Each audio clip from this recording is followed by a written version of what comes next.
السلام علیکم ورحمۃ اللہ وبرکاتہ۔ میرے پیارے آقا علیہ الصلوۃ والتسلیم کے پیارے دیوانوں، خاتون جنت حضرت فاطمۃ الزہرا رضی اللہ تعالی عنہا کی کنیزوں، کل کے درس میں ہم نے سنا کہ ابراہیم علیہ السلام نے اللہ کے حکم پر اپنی بیوی حضرت ہاجرہ رضی اللہ تعالی عنہا اور اپنے بیٹے اسماعیل علیہ السلام کو کس طرح لے جا کر زمزم کے مقام پر تنہا چھوڑ دیا، جہاں اس وقت نہ آب زمزم تھا، نہ خانہ کعبہ، نہ کوئی آبادی اور نہ ہی کوئی کھانے پینے کا سامان۔ اللہ کے خلیل نے اپنی بیوی اور اپنے بیٹے کو وہاں چھوڑنے کے ساتھ اللہ کی بارگاہ میں دعا کی کہ مولا، تو لوگوں کے دلوں کو ان کی طرف مائل فرما اور تو ان کو اپنا حفظ و امان عطا کر، اور ساتھ ہی اس زمین پر ان کے کھانے پینے کا سامان بھی پیدا کر۔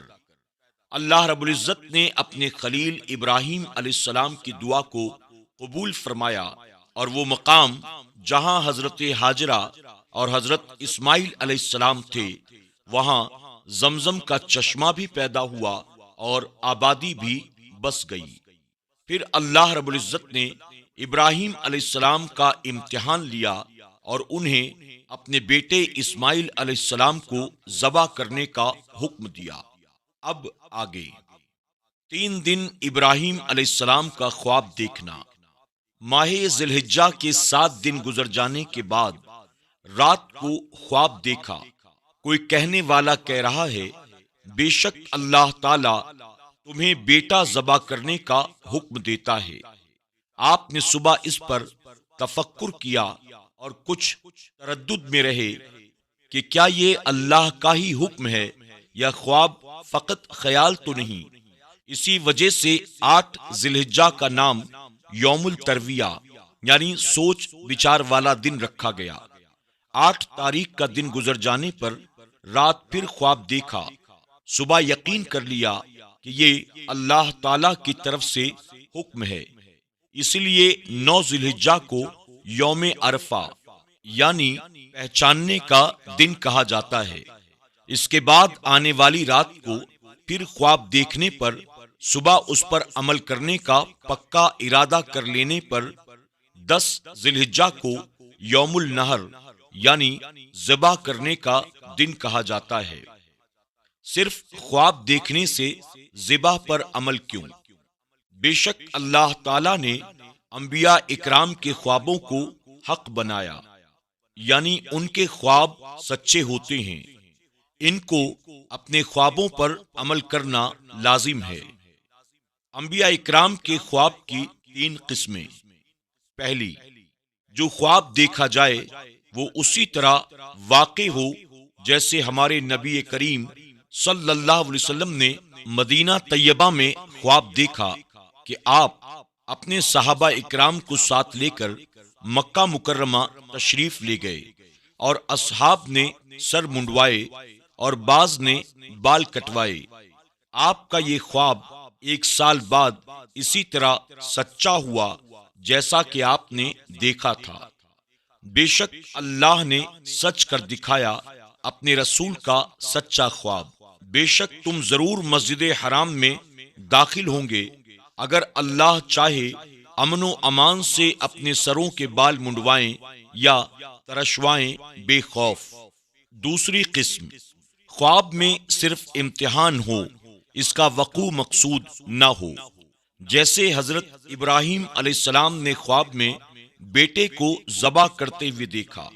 یہ صرف امتحان تھا، آپ نے اپنے امتحان پر عمل کر لیا، لیکن اللہ رب العزت نے اسماعیل علیہ السلام کو بچا لیا اور فدیہ دے دیا۔ تیسری قسم، خواب میں بعض چیزوں سے تشبیہ دی جاتی ہے، جس چیز کو خواب میں دکھایا گیا ہو اسی کا وقوع نہ ہو، بلکہ اس کی کوئی نہ کوئی تعویل ہو اور وقوع مشابہ ہو، جیسے یوسف علیہ السلام کا خواب۔ یاد کرو جب یوسف نے اپنے باپ سے کہا، اے میرے باپ، میں نے 11 ستارے اور سورج اور چاند دیکھے، انہیں اپنے لیے سجدہ کرتے دیکھا۔ خواب میں آپ نے چاند اور سورج اور 11 ستارے سجدہ کرتے ہوئے دیکھے، لیکن واقع میں ان چیزوں نے آپ کو سجدہ نہیں کیا، بلکہ آپ کے خواب کو اس طرح سچا کر کے دکھایا گیا۔ اس کے لیے سجدے میں گرے اور یوسف نے کہا، اے میرے باپ، یہ میرے پہلے خواب کی تعبیر ہے، بے شک اسے میرے رب نے سچا کیا۔ ماں باپ خواب میں چاند سورج کی شکل میں دکھائے گئے اور 11 بھائی 11 ستاروں کی صورت میں۔ خواب سچا ہوا کہ سب نے آپ کو سجدے تعظیمی کیا، جو پچھلی شریعتوں میں جائز تھا، ہماری شریعت میں حرام ہے۔ یاد رہے کہ عبادت کا سجدہ ہر شریعت میں اللہ تعالی کے بغیر کسی اور کے لیے جائز نہیں۔ بیٹے سے مشورہ کرنے کی وجہ۔ اللہ تعالی نے آپ کو بیٹے سے مشورہ کرنے کا حکم دیا کہ آپ پر یہ ظاہر ہو جائے کہ آپ کا بیٹا اللہ تعالی کے حکم کی فرمانبرداری میں کتنا صابر ہے۔ اس پر آپ کی آنکھوں کو ٹھنڈک حاصل ہوئی جب آپ دیکھیں گے کہ آپ کا بیٹا حلم یعنی بردباری کے اعلی معیار پر فائز ہو چکا ہے، اور اس طرح بیٹے کو بھی سخت مشکلات میں عظیم صبر کرنے پر اعلی درجہ حاصل ہو جائے، آخرت میں ثواب حاصل ہو اور دنیا میں بھی آپ کی تعریف ہو۔ حضرت اسماعیل علیہ السلام نے اپنے صبر کرنے کے پختہ ارادے کو انشاءاللہ سے ملا کر برکت حاصل کی، اور اس مسئلے کی طرف اشارہ کیا کہ جو کام مستقبل میں کرنا ہو اس کے ساتھ انشاءاللہ ذکر کیا جائے، کیونکہ نیکی کی توفیق اللہ تعالی ہی عطا فرماتا ہے۔ اسی طرح گناہوں سے بچنا بھی اسی کے فضل سے نصیب ہوتا ہے۔ ابراہیم علیہ السلام سے شیطان کی ناکامی۔ حضرت قتادہ رضی اللہ تعالی عنہ سے مروی ہے کہ شیطان نے حضرت ابراہیم علیہ السلام اور آپ کے بیٹے پر کامیاب ہونے کا ارادہ کیا تو ایک دوست کی شکل میں آپ کو روکنے کے لیے آیا، لیکن آپ پر کامیاب نہ ہو سکا۔ پھر آپ کے بیٹے حضرت اسماعیل علیہ السلام کو اس راہ سے ہٹانے کی کوشش کی، لیکن ان پر بھی اس کا داؤں نہ چل سکا، تو اس نے بہت بڑا موٹا تازہ بن کر وادی کو بھر دیا تاکہ آپ اس سے آگے نہ جا سکیں۔ حضرت ابراہیم علیہ السلام کے ساتھ ایک فرشتہ تھا جس نے آپ کو کہا اسے ماریں۔ آپ نے اسے 7 کنکریاں ماری تو وہ راستے سے ہٹ گیا۔ دوبارہ پھر آپ کے آگے آنے کی کوشش کی، آپ نے پھر کنکریاں مار کر اسے راستے سے ہٹا دیا۔ تیسری بار پھر اسی طرح آگے آ کر راستہ بند کر دیا تو آپ نے پھر اس طرح 7 کنکریاں مار کر اسے راستے سے ہٹا دیا۔ آج حاجیوں پر اس سنت ابراہیمی پر عمل کرنا واجب کر دیا گیا ہے۔ سبحان اللہ، اپنے محبوبوں کی ادائیں رب تعالیٰ کو کیسی پسند آئیں کہ ان کو عظیم عبادت کا حصہ بنا دیا گیا۔ اسماعیل علیہ السلام کا ابراہیم علیہ السلام کو مشورہ دینا۔ اسماعیل علیہ السلام نے اپنے باپ سے کہا، اے میرے ابا جان، ذبح سے پہلے مجھے باندھ دینا تاکہ میں تڑپوں نہیں۔ اپنے کپڑوں کو مجھ سے بچا کر رکھنا تاکہ آپ کے کپڑے میرے خون سے آلودہ نہ ہو جائیں اور میری والدہ انہیں دیکھ کر پریشان نہ ہوں۔ میری حلق پر چھری جلدی جلدی چلانا تاکہ مجھ پر موت آسانی سے واقع ہو جائے۔ جب میری والدہ کے پاس جانا تو میرا سلام ان کو دینا۔ ان باتوں کے بعد باپ بیٹے نے ایک دوسرے کو دیکھا۔ باپ نے بیٹے کا بوسہ لیا، محبت کے آنسو چھلک پڑے، لیکن اللہ تعالی کے حکم کی بجا آوری میں کوئی کوتاہی نہیں کی۔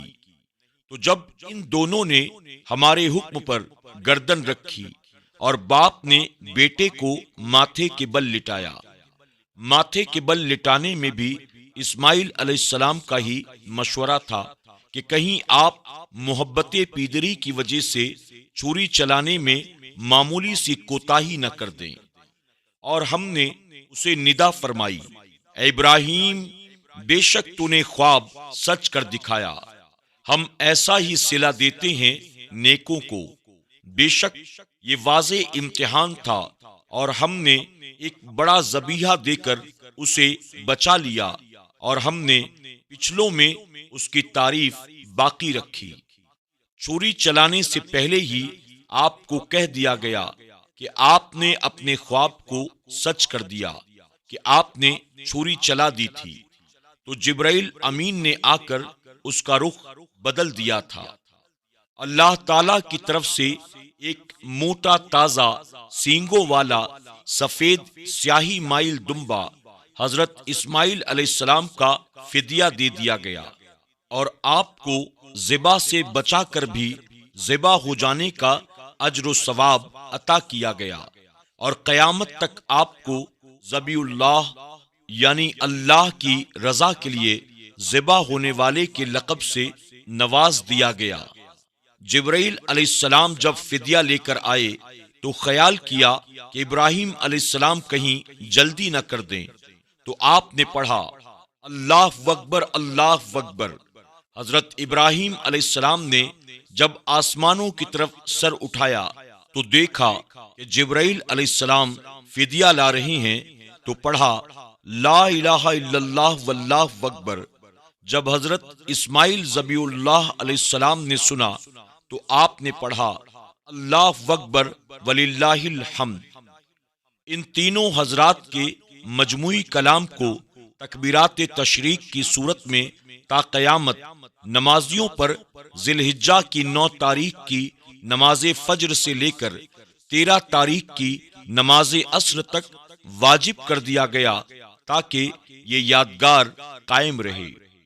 خیال رہے کہ مدارک میں دوسرا کلام حضرت اسماعیل علیہ السلام اور تیسرا کلام حضرت ابراہیم علیہ السلام کا مذکور ہے۔ میرے پیارے آقا علیہ الصلوۃ والتسلیم کے پیارے دیوانوں، خاتون جنت حضرت فاطمہ الزہرا رضی اللہ تعالی عنہا کی کنیزوں، آج کے درس میں بس اتنا ہی۔ انشاءاللہ کل کے درس میں ہم یہ سنیں گے کہ ابراہیم علیہ السلام کے 2 بیٹوں میں سے بھلا قربانی کس کی دی گئی۔ اس مسئلے کو لے کر بہت سارے لوگوں نے اختلاف کیا، اور وہ اپنی اپنی کتابوں میں اپنی تحقیق کے مطابق یہ لکھتے ہیں کہ قربانی بڑے بیٹے اسماعیل علیہ السلام کی نہیں بلکہ چھوٹے بیٹے اسحاق علیہ السلام کی گئی۔ ہمارے بزرگوں نے بھی اس بات کو واضح کرنے کی کوشش کی ہے کہ دونوں بھائیوں میں سے قربانی اسماعیل علیہ السلام یعنی بڑے بیٹے جو حضرت ہاجرہ کے بطن سے پیدا ہوئے تھے ان کی گئی۔ کل انشاءاللہ ہم اس کی مکمل بحث اور وضاحت سماعت کریں گے۔ جاتے جاتے ادباً آپ کی بارگاہ میں یہ درخواست ہے کہ آپ نے اب تک اگر ہمارے چینل کو سبسکرائب نہیں کیا تو ابھی سبسکرائب کر لیں، اور نئے درس کی نوٹیفیکیشن کے لیے بیل آئیکن پر کلک کرنا نہ بھولیں۔ سبحان اللہ، ماشاء اللہ کے ذریعے کمنٹ بھی کریں، لائک بھی کریں، اور انبیاء علیہ السلام کے ان واقعات کو، ان کی سوانح کو اپنے دوست احباب کے ساتھ بھی زیادہ سے زیادہ شیئر کرنے کی کوشش کریں۔